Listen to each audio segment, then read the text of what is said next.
Now let's start off with judicial matters, where two Ansaru commanders, Mahmoud Usman and Abubakar Abba, have pleaded guilty to a 32-count charge bordering on terrorism financing, kidnapping for ransom, illegal mining, and the fabrication of improvised explosive devices, among other offenses. Senior commanders of the proscribed terrorist group Ansaru, Mahmouda and Abu Bara, have been pleaded guilty to a 32-count charge bordering on terrorism, kidnapping, and related offenses before the Federal High Court in Abuja. The defendants are also known as Mahmoud Al-Nigeri and Abu Bara, also pleaded guilty to coordinating sleeper cells, planning attacks, and maintaining links with terrorist groups operating across the Sahel and Maghreb regions.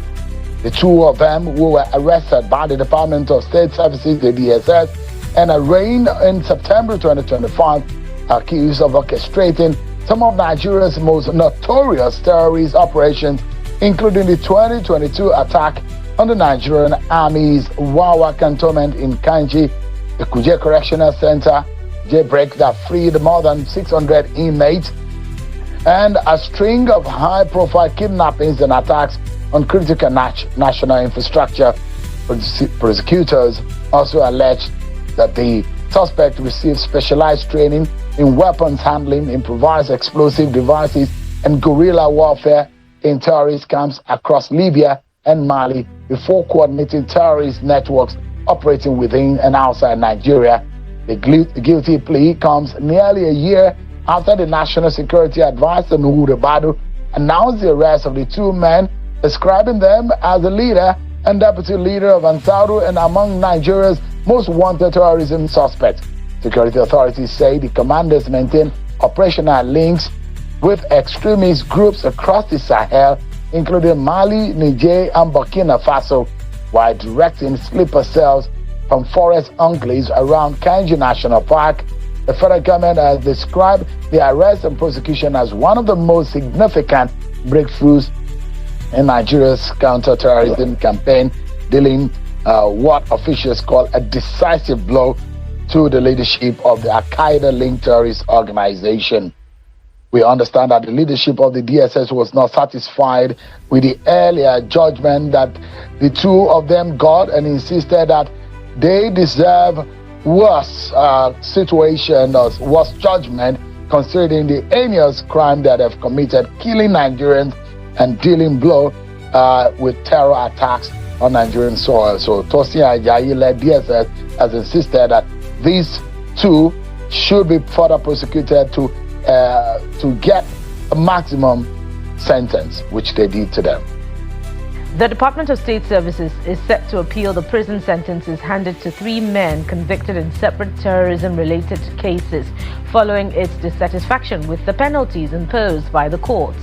A security source told Channels Television that the service considers the sentences imposed by a federal high court in Kano inadequate, given the nature of the offences committed by Jamilu Ibrahim, who was sentenced to 32 years imprisonment, and Raya Haruna, who was sentenced to 10 years. In a separate case, a Katsina State High Court sentenced the 80-year-old village head of Salihawa in Safana local government area, Audu Adamu Tubali, to 10 years imprisonment. All three were arrested by DSS operatives in separate operations involving the recovery of arms and ammunition.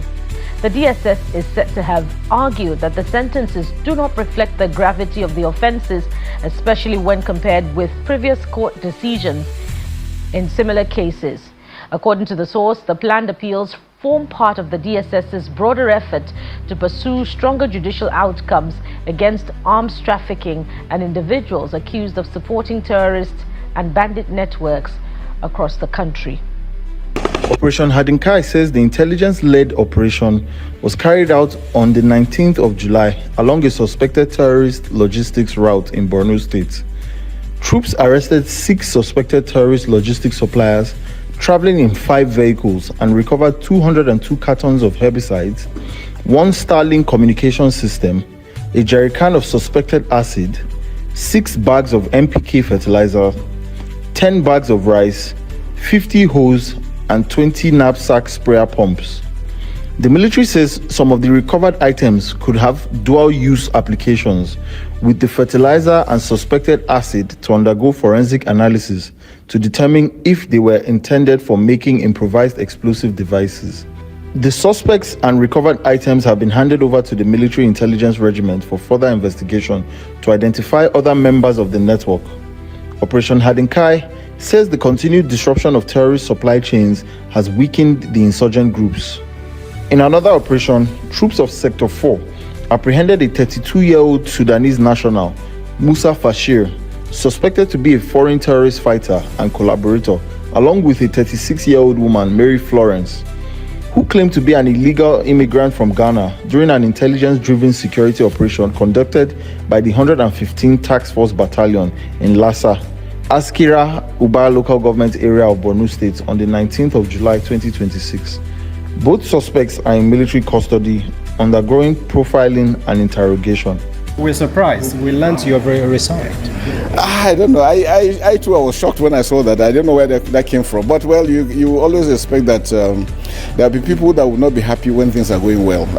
Security situation is improving, things are getting better, and so for them is a sad point, and they will always want to make it look as if it's not so. I'm not going anywhere. I have never discussed. I don't even know who the person who brought that information, but whoever he is, we'll take the legal action against him. I'm sure we'll get him. He will come and explain who gave him such information.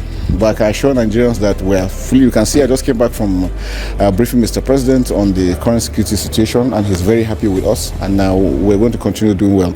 And I want to seize this opportunity to appreciate Nigerians for all the support. The support has been massive, and you can see the changes, and that's where we say to defeat the terrorists and the bandits is a whole of society approach, and now Nigerians are key into it, and things are getting better, and they will continue to improve.